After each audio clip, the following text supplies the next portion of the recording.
We're here today at the state capitol with a research group from Mr. Burton's 6th hour, researching the Agricultural Adjustment Act.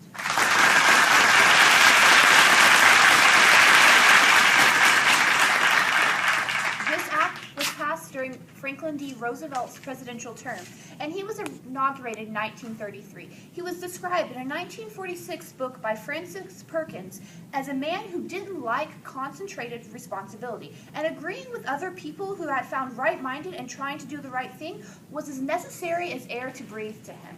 He was a Democratic president in a democratically controlled House, and he used this power to help him get the Agricultural Adjustment Act passed, even though 3 years later it would be ruled unconstitutional. Within days of his inauguration in 1933, President Roosevelt called Congress into special session and introduced a record 15 major pieces of legislation. One of the first to be inaugurated and enacted was the AAA, the Agricultural Adjustment Act. During this time, the country was going through an economic depression with thousands of banks failing along with businesses. There was also a severe drought slamming the Midwest, which in turn caused massive millions of acres of farmland. An Oklahoma senator named John William Elmer Thomas introduced this bill which established this recognition in the Senate. One comment states, "The Agricultural Adjustment Act approved on May 12, 1933 aimed to restore foreign purchasing power of agricultural commodities to the prosperous 1909 to 1914 level. This goal became known as parity, a term first used in the Agricultural Adjustment Act of 1938. Parity seeks an equality of exchange relationship between agriculture and industry or between persons living on farms and persons not on farms." Although the majority of Democratic Party gave positive responses to the act and supported its reasonings, not everyone agreed to their terms upon this act. The act invades at the reserved rights of the states. It is a statutory plan to regulate and control agricultural production, a matter beyond the powers delegated to the federal government. The tax and appropriation of the funds raised and the direction of their disbursement are but parts of the plan. They are but means of an unconstitutional end. The Agricultural Adjustment Act helped bring about amendments such as the Thomas Amendment, which blended the ideas of populist easy money into the act. This basically stated that whenever the president desired currency expansion, he first authorized the Federal Open Market Committee of the Federal Reserve to purchase up to $300 billion of federal obligations, which helped to encourage public works. The Agricultural Adjustment Act also paid farmers to destroy some of their crops and farm animals.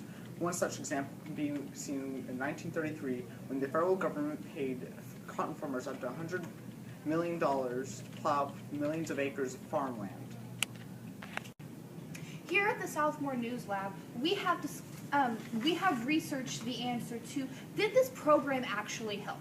And according to the Digital Library and the Encyclopedia of Oklahoma History and Culture, it was not necessary to plow up growing wheat because the severe drought in the main wheat growing area of the state drastically reduced production. Nevertheless, Oklahoma wheat farmers received the benefit payments in the fall of 1933 if they signed contracts to reduce the acreage in 1934 and 1935. Benefit payments to Oklahoma wheat farmers were estimated to be about $7 million in 1933 and a similar amount in 1934. Under the Corn Hog program, Oklahoma farmers received $4,058,000 in 1934 in return for reducing hog numbers. This program, which involved killing brood swaths and little pigs, brought cries of protest from many cities. However, the usable meat was distributed through the Federal Emergency Relief and Administration. A similar cattle purchasing program was also important to Oklahoma farmers. Tens of millions of dollars were distributed to Oklahoma farmers who have participated in the AAA programs between 1933 and 1936. When a major part of the law was declared unconstitutional, prices rose and production and market needs were in better balance. Yet thousands of Oklahoma farmers struggled to survive. The benefits did not bring much help to the farmers on small acreages, and many of these farmers were only a few acres eventually left the farm and saw opportunities elsewhere. So what this all means is that the act actually did help farmers, and when it was ruled unconstitutional, we actually went back a step and actually began to hurt farmers. But when it became constitutional again, after it was amended, it began to help farmers again, and this is why the act was so important.